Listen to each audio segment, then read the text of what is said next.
They were, after all, protesting against the insults to the king given by the Flanders Regiment, who are a military force. If the crown really wanted to suppress the women, they could have done it.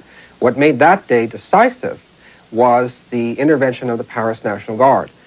In fact, just to eliminate the Paris National Guard from the picture is to play into a contemporary feminist agenda of the 20th century, which would like to see give women a totally independent role in the French Revolution, and many feminist historians think they have it when they discover this day. But in fact, it's the National Guard and the women together which make the day possible. So you're telling me I've been taken in. I think you've been taken in. But wait a minute. They had a tradition of riding in the streets for bread. I mean, it was the women who got the march started. Technically speaking, the women didn't start the march. They were stimulated by some Paris radicals in August and September. But, I mean, I'll concede the point. They did have their own aims in going to Versailles, which was to try and bring the king back to Paris. And this is a reflection of the popular monarchism that existed among the lower classes of the people. The belief that if they only could have the king surrounded by his people, that he would hear the true voice of the people, and that he would therefore be able to satisfy their economic or political needs or whatever the case might be. And it was finally the women who got in to see the king. And probably a bit easier for them to do that than it would have been for the men to do so, because the men would have been much more easy for the royal regiments in Paris, in Versailles, to oppose armed National Guards coming from Paris. Much more difficult to know what to do with unarmed women. So in a way, it's the women who started the real revolution. The men took the Bastille, but the women brought the king back to Paris. A short carriage ride from the palace at Versailles is this undistinguished-looking gymnasium where the Queen of France used to bring her friends to play jeu de paume, a kind of tennis. In this building took place what I think was the second most important event of the French Revolution.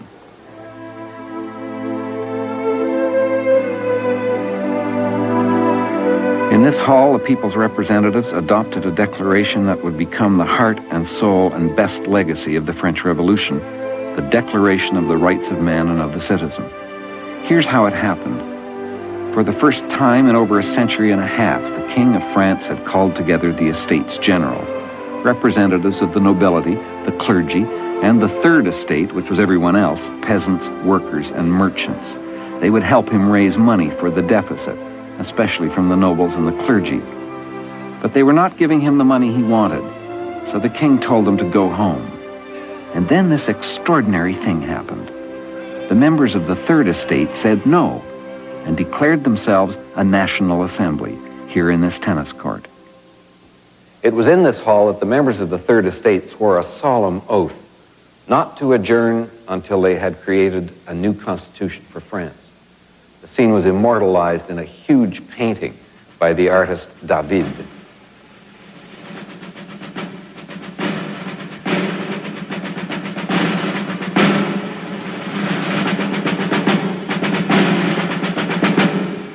And it was that very night that the women of Paris were laying siege to the chateau, that the Constituent Assembly, meeting in this room, were finally able to force the King of France to accept the Declaration of the Rights of Man. A radical document. It committed France to the rights of individuals, personal freedom, private property, and safety, freedom of thought and expression. It was this declaration that said, all men are born equal and free and are brothers. And that's where France got its motto, liberty, equality, fraternity. That document is what makes the revolution revolutionary. It's not the riots, it's not the insurrections. There have been plenty of those in the old regime. It's not even the guillotine or the terror. It's the Declaration of the Rights of Man and the Citizen. There are many interpretations of the Declaration of Rights. Michel Vauvel, who holds the chair of the French Revolution at the Sorbonne, believes that it has a universal importance. It's which in a sense transcends the boundaries of France, a gift from France to the rest of mankind, which can regulate the relationship between man and the state. Michel Vauvel is also the coordinating historian of the bicentenary. He's convinced that the Declaration changed the world and was importantly different from the American and British documents that inspired it. Pour moi, la Déclaration des droits de l'homme, elle se signale d'abord par sa nouveauté. Et il y avait déjà eu des déclarations. Les Anglais, ils avaient la leur depuis 1789. Et puis, il y a eu la déclaration d'indépendance des États-Unis en 1776. Mais aucune de ces déclarations, aucun de ces textes n'avait eu l'ambition qu'a eu la Déclaration des droits de l'homme, qui est de parler à tous les hommes de tous les temps et de tous les pays. Et c'est ça la différence. C'est cette ambition un peu démesurée qui fait que les gens de la Constituante ont voulu s'adresser sous les auspices de l'être suprême à l'humanité tout entière. Is it significant that it is the Declaration of the Rights of Man? It's very significant. At the very beginning, women thought naturally that they were included in that declaration, but they discovered very quickly that it didn't apply to women, that in fact they had no political rights whatsoever. And when the Constitution of 1791 appeared, there was no change. And that's why a woman called Olympe de Gouges wrote her own declaration that she had published and put on the walls of Paris. And it was called the Declaration of the Rights of Women. And it went along the Declaration of the Right of Man, but applying it purposely to women, to include women. And the press was outraged. How dare women interfere in political business? How could they have the audacity of pronouncing themselves on political matters? Women were admitted to the National Assembly until 1795. Then there was a turn in the policy, and women were excluded from the debate. But by that time, the revolution was effectively on the way downhill. Yes.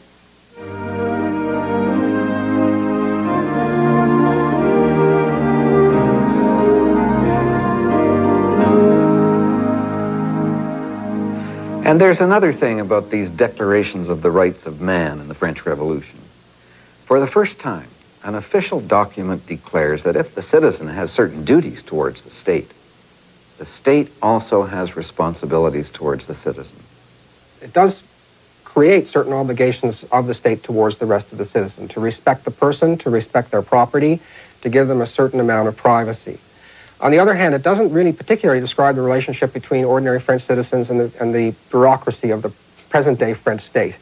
The Declaration of the Rights of Man still has constitutional value in France, but there's a difference between the theoretical statement of the state's aims and how the state actually works. Many Frenchmen, in fact, feel very alienated from their own state in the present day. Did it work? Did it transform France? It certainly transformed French society, I would say, at the end of the 18th century, in the sense of declaring that the rule of law should be the practice of the state rather than the arbitrary powers of the old regime, where it was quite literally true that someone could throw someone else into prison because they disagreed with the state's policy. If I'm taking a court in France, is my lawyer likely to drag out the Declaration the way an American lawyer would drag out the Constitution, or a Canadian the Charter of Rights and Freedoms, or a Brit the Magna Carta? He certainly could. It's a part of the French constitutional law as we speak. It's part of the Constitution of the Fifth Republic, and is a statement of ideals and aims of the French state. A lawyer likely to drag out the Declaration the way an American lawyer would drag out the Constitution, or a Canadian the Charter of Rights and Freedoms, or a Brit the Magna Carta? He certainly could. It's a part of the French constitutional law as we speak. It's part of the Constitution of the Fifth Republic, and is a statement of ideals and aims of the French state. For the revolutionary justice minister Georges Danton, the first ideal of the French state was that the people have bread. Well, within weeks of the Women's March on Versailles, the bread problem was solved. Paris was settling down. The king had publicly pinned on the tricolor cockade of the revolution and declared himself with the people. The National Assembly was busy drafting a democratic constitution, and there was a remarkable period of social calm. And some people thought that the revolution was now complete and that it was a success. But Danton knew that there was still a lot more to do. His statue, erected by the people of Paris, bears these words: After bread, Danton said, the first need of the people is for education. And much of the political education in those first years would take place here in the streets, the cafes, the printing shops. This is La Rue de l'Ancienne Comédie. The Café Procop opened its doors here in 1686. It's still in business. The names of people who came here to talk revolution make a star-studded list. Benjamin Franklin, ambassador from revolutionary America. Danton himself. Robespierre, Voltaire, and later on, Napoleon Bonaparte. When you come out the back door of the Procop, you're in the Commerce Court, and this area was a hotbed of intellectual ferment. The journalist Marat, who had urged the people to march on Versailles, had his work printed here. Within a few hundred meters radius, there lived dozens of revolutionary writers. Across from Marat's print shop lived the man who invented the killing machine, his name now attached to a different kind of killer. And here I met Jean-Paul Berthaud, historian, still excited by what happened here 200 years ago, telling me as if it were yesterday about how the few newspapers in all of pre-revolutionary France were overtaken by an explosion of journalism. Il y avait 10 journaux sous l'Ancien Régime, 10 ou 12 journaux à Paris et un petit peu plus en province. Et brusquement, en 1789, dans le quartier où nous sommes, He told me that suddenly, in this neighborhood, people started publishing hundreds of little newspapers, single sheets to be posted on a wall or carried in your pockets. La presse devient un véritable quatrième pouvoir, en face du pouvoir du roi, en face du pouvoir de l'Assemblée nationale constituante qui fait la loi, en face du pouvoir judiciaire. He said it was then that the press truly became the fourth political power. Et nous savons bien comment en France, au Canada, aux États-Unis, la presse a une énorme importance, forme un groupe de pression démocratique, nous l'espérons, sur le pouvoir. We know how the press in Canada and modern France attempts to be a power for democratic good, Berthaud said. And that's what they had in mind here at the beginning. Parce qu'ils ont voulu créer la liberté de la presse. Ils y sont parvenus avec des difficultés. And he said at first the revolutionary leaders were committed to a free press because liberty meant the freedom to think and thus to write. C'est sa liberté individuelle, c'est sa liberté de penser et donc sa liberté d'écrire. There was a couple of revolutionary journalists whom I like a lot. Camille Desmoulins and his wife, Lucille Duplessis. They lived right over there in that house behind me in the Carrefour de l'Odéon here in Paris. It was Camille Desmoulins who got up on a table in the gardens of the Palais Royal and called the people to arms, and 2 days later they took the Bastille. And from then on, the revolution was irreversible. Well, Camille is famous, at least by his own account, for having roused the crowd in order to attack the Bastille. He wanted ordinary people to participate in the daily participation of politics. And he did a great deal, along with his friends in the Cordelier Club, to educate the people of Paris in what they would say in those days were their rights. That is to say, their right to petition, the right of referendum, the right of recall, freedom of the press, rights of the individual to rise up against oppression, that kind of thing. He was very much an enthusiast for the revolution almost from the beginning, and in many respects his dedication to the freedom of the press was consistent right through his entire career. Was he listened to? Was he read? He and his other fellow journalists? Widely. You can say that within Paris at least, Camille and his newspaper, along with those of his friends, was extremely important in educating the ordinary people of Paris in the new political doctrines of the day. By 1791, it's possible to show that many ordinary Parisians well understood the meaning of democracy in the broadest sense of the word, that women were also part of this process. Women were allowed to sign petitions, or at least no one ever prevented them from doing it. They had some of the interrogations of women arrested by the police show that they had a strong sense of the responsibility of government and of the king towards ordinary people. So in many respects, the Cordelier journalists, of which Camille was one, were extremely important in radicalizing the population of Paris. Camille Desmoulins and Lucille Duplessis were right in the middle of a profoundly democratic, bubbling fermentation that burst into flame in the revolution and left a permanent mark on France. an insatiable curiosity about what everybody was doing and saying and thinking. And yet their story also contains this great paradox of the French Revolution. How could it be that a movement that began in and was nourished by this dazzling spirit of liberty could so quickly degenerate into censorship and tyranny? The terror is a very complex phenomenon. You have to realize that the terror was a response to counter-revolution, and especially counter-revolution in the west of France. The counter-revolution in the west of France is still felt very strongly by the people who live there. Do you know, I think it's amazing that they have so many monuments to the wars of the West. They have funeral monuments to it, they have wayside crosses, they have stained glass windows, they have even pageants which dramatize these events in the West in a very dramatic way. And people come from all around France and indeed from parts of Western Europe to watch these things because they feel so strongly that the revolution is still a part of their lives.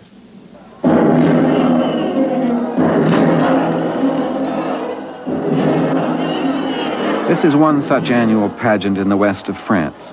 200,000 people come every year, not to celebrate, but to recall with pity and terror how it was when the doggedly Catholic and royalist people here in the Vendée tried to defend their religion and their king, and the Jacobins, Robespierre's government in Paris, came down upon them in fury to crush the counter-revolution.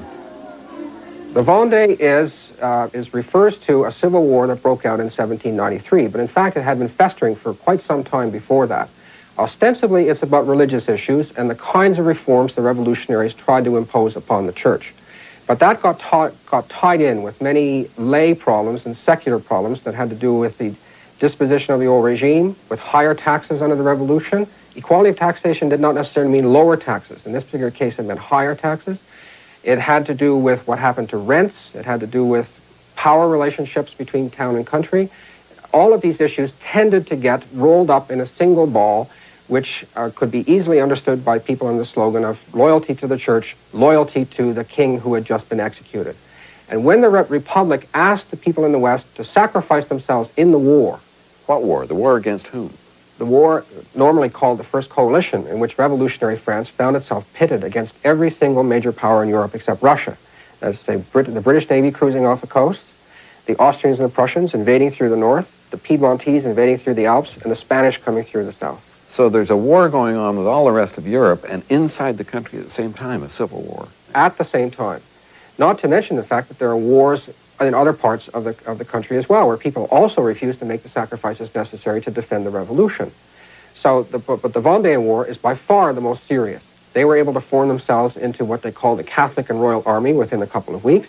They attacked all the major towns in the Loire Valley, and some of them had to succumb. Nantes almost did, which would have been disastrous from the naval point of view because they could have turned it over to the British. And later in the year, the Vendéans actually crossed the Loire River and marched up to Normandy to try and receive British arms. From the revolutionaries' point of view, the Vendéans were fifth columnists and traitors. And what the best thing that they could merit was instant execution. That is, in a sense, what the terror was in the West, and that's what the terror was designed to do. Right from the beginning, the revolution was assailed by enemies on all sides. Royalists, of course, nobles and priests who didn't want to give up their privileges and their property, but also whole populations in certain regions, ordinary people who just wouldn't put up with some of the revolutionary reforms imposed on them by Paris.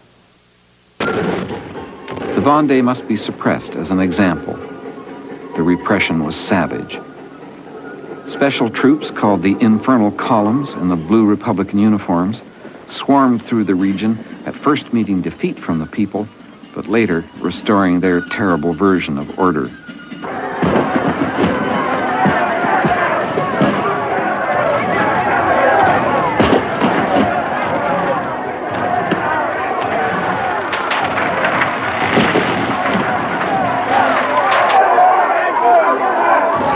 Even pregnant women were killed to destroy future enemies. 100,000 people would die. It was, in effect, a genocide. They set up the famous revolutionary tribunals of the west of France, of which there are about 40, which had the right to try people who were found guilty of bearing arms in a counter-revolutionary assembly. They could try them, and an execution could take place within 24 hours without appeal. These tribunals in the west of France, for all intents and purposes, used to try people in batches of 20 and 30 at a time, in which is, from our point of view, absolutely impossible to guarantee a fair trial by due process of law, and then would try to execute them within 24 hours. By guillotine? Usually by guillotine, sometimes by firing squad, and then the most grisly part of all are the drownings in Nantes, where the deputy who was in charge of masterminding the terror in that region was also responsible for emptying the prisons of Nantes, putting women, children, priests, old men, including also Vendéan fighters, putting them in old boats, floating them out to the mouth of the Loire, and sinking them. That is the largest single atrocity in the revolution, and it's one of the hardest atrocities to try to explain. But from the revolutionaries' point of view, they were surrounded by counter-revolutionaries who were in contact with the British. And if the Vendéans could ever be properly armed, or if the British could be given a landing port someplace inside France, then an invasion could be mounted and the revolution could be attacked largely from within. They reacted in panic and fear. And people, when they react this way, often do atrocious things.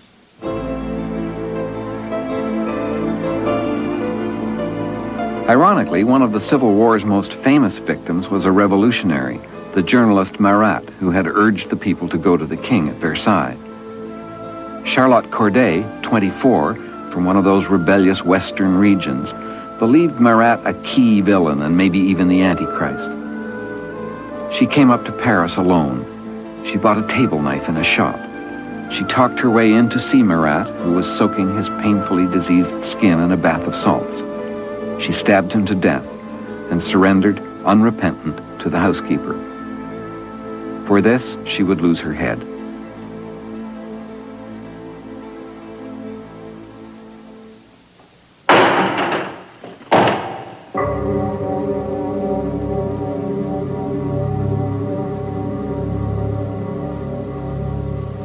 This thing quickly became the symbol of the revolution.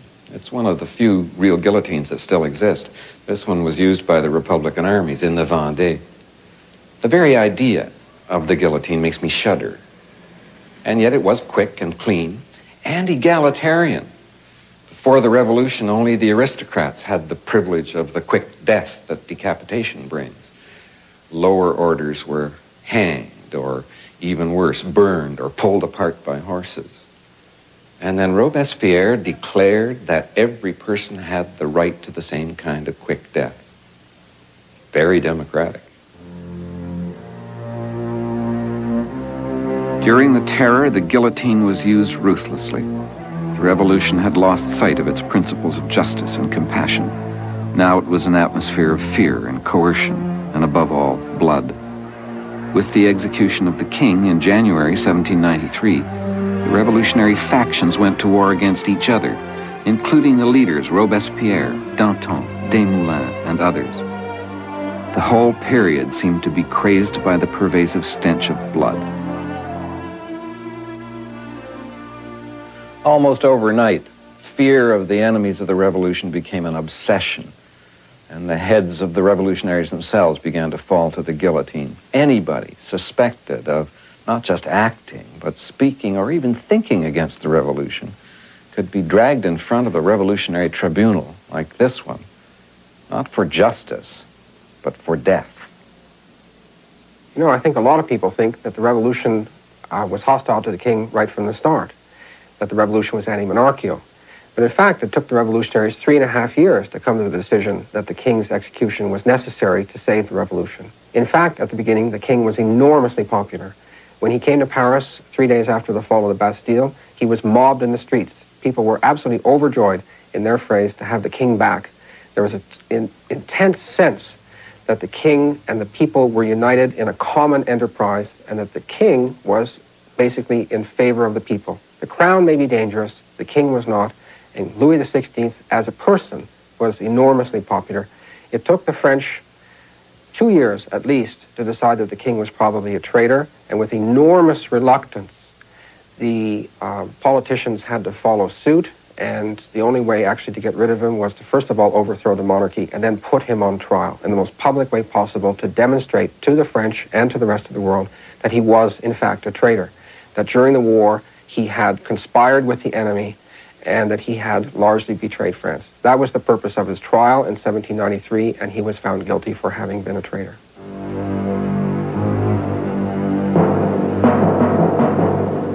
Camille Desmoulins and his wife Lucille Duplessis were among the victims of the terror. Desmoulins had opposed the terror in an open letter to the tyrant Robespierre in his newspaper Le Vieux Cordelier, saying, "Free the 200,000 citizens whom you call suspect." Et là, dans cette période agitée de notre histoire, Robespierre va se tourner contre lui, va essayer de le convaincre de ne pas dire ces choses. Camille Desmoulins va être toujours un homme... Jean-Paul Berthaud told me that Desmoulins was a champion of liberty and of the journalist's mission to say, "Excuse me, citizen, there's something wrong here." Ça ne va pas, monsieur. Hein? Ça ne va pas, citoyen, pardon, parce qu'on s'honorait du titre de citoyen. Ça ne va pas, citoyen. Et bon, pour des raisons innombrables qu'il est trop difficile de résumer en quelque temps, il y aura conflit entre Robespierre et son ami. Berthaud said it was the conflict with Robespierre that led to his death, and that Lucille was guillotined too. She who had helped her husband professionally and personally right to the scaffold and beyond. Un rôle considérable dans sa vie, qui aidait le soir venu son mari à rédiger et qui l'a soutenu véritablement jusqu'au pied de l'échafaud et par-delà l'échafaud. Car dans cette histoire de la Révolution française, qui, vous le voyez bien, est une histoire de raison, mais aussi de passion. You can't understand the revolution, he said, unless you know that they were people of passion, romantics to right and to left. Qui avaient une sensibilité à fleur de peau, que c'était presque des romantiques, hein, aussi bien à droite qu'à gauche. Et dans cette révolution, eh bien, nous and he felt that the Desmoulins were trying to create a new kind of revolutionary relationship. Femmes, essayant de former un couple nouveau.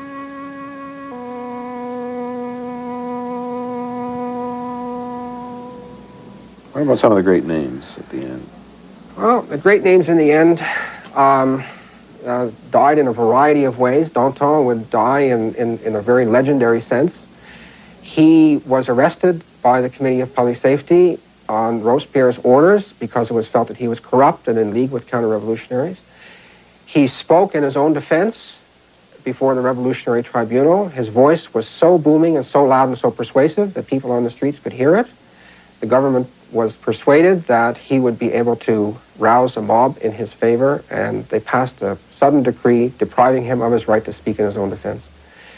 There was nothing for the Revolutionary Tribunal to do but to execute him, and he was executed. And before he was executed, he said the famous phrase, "Show my head to the people, it'll do them good to see it," or whatever the translation might be. Robespierre, before he was finally executed, tried to kill himself, and somehow or other managed only to shoot himself in the jaw. Before he died, the executioner ripped the bandage off, and as he was screaming, the blade cut into his neck. A very, very grisly end. Alors, comment expliquer ces événements mystérieux qu'on appelle la terreur? Je suis de ceux qui pensent qu'il ne faut pas occulter la terreur, qu'il faut en parler. Mais je pense aussi que c'est une dérive malsaine qui se passe actuellement que d'assimiler uniquement la révolution à la terreur.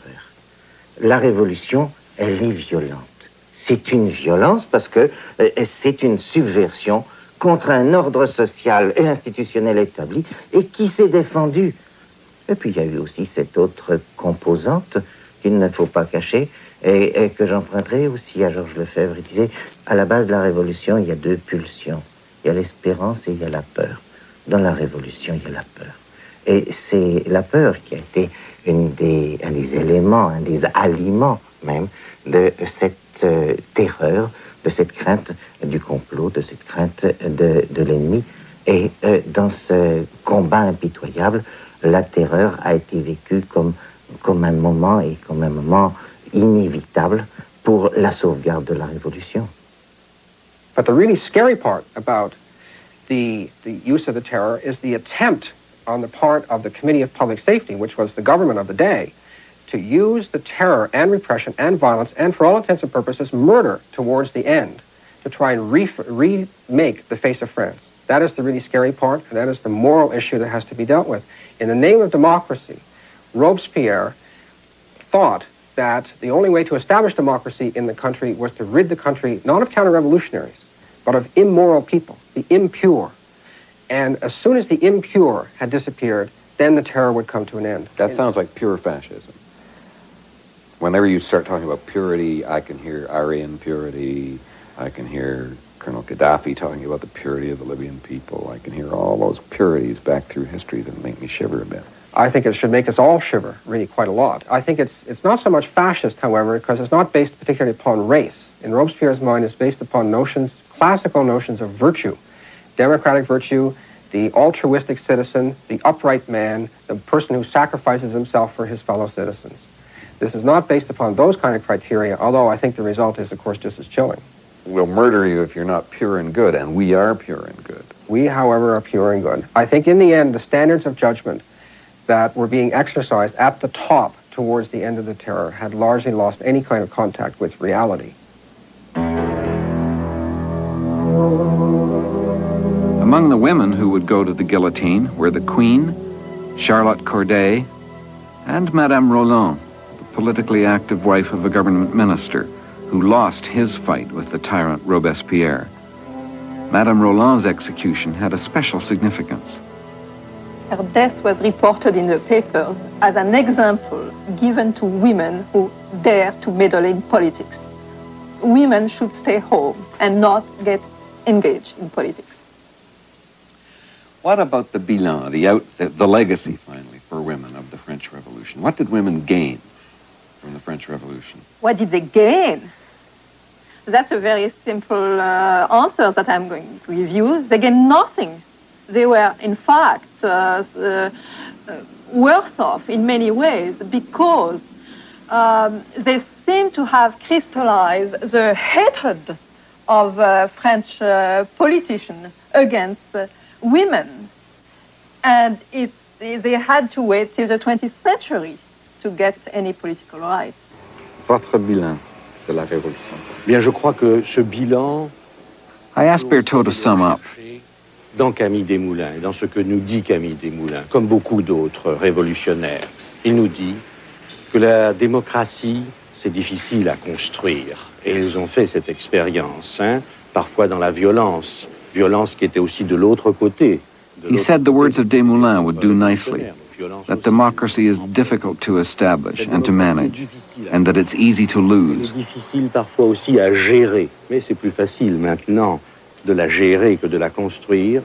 Mais il nous dit aussi, et ils nous disent, ces gens de la Révolution, ces hommes de la Révolution, and that constant care must be taken if it is to endure. Et qu'il faut par conséquent This is a lesson, he said, for us Europeans and for the whole world.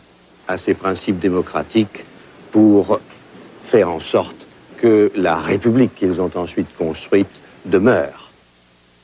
Emotionally about this, here is a man who has immersed himself in this story, made a special study of counter-revolution, lives, in a sense, spiritually in the heart of the French Revolution. I don't know how you feel about this. What's going on in your heart when you deal with these issues?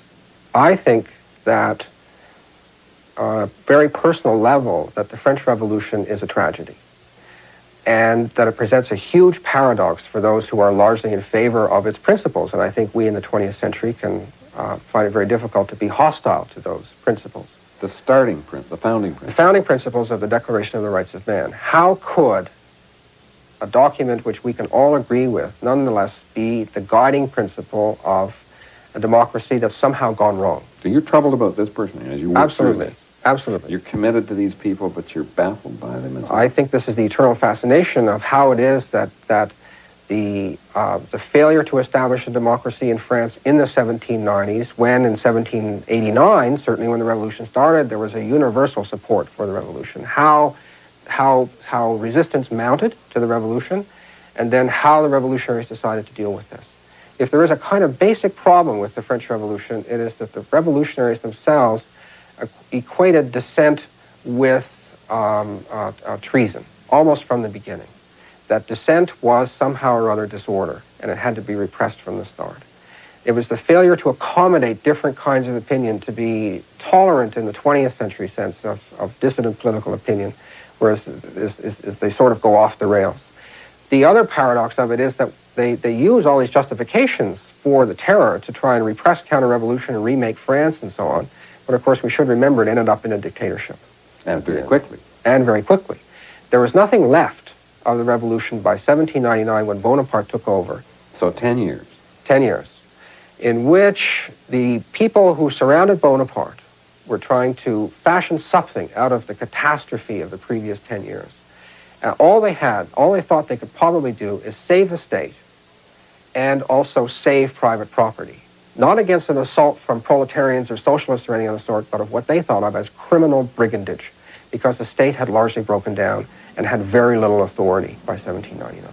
All over Europe, up to about that time, democracy was a bad word. It meant the rule of the mob. What did the French Revolution do for democracy's reputation?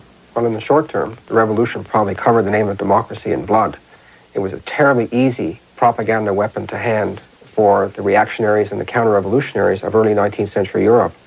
It therefore probably made it more difficult for Democrats in the middle and later part of the 19th century to establish themselves and to pass their message, because they had always had to deal with the problem that democracy was going to end up in a Jacobin terror and an overall assault on property. That's probably one of the major reasons why the Second Republic in France failed between 1848 and 1852 and led to yet another dictatorship under Napoleon. It was one of the great burdens that the Third Republic after 1870 had to carry inside France. And even today, the image of the French Revolution as simply the guillotine and rivers of blood is a part of the popular imagery of the French Revolution.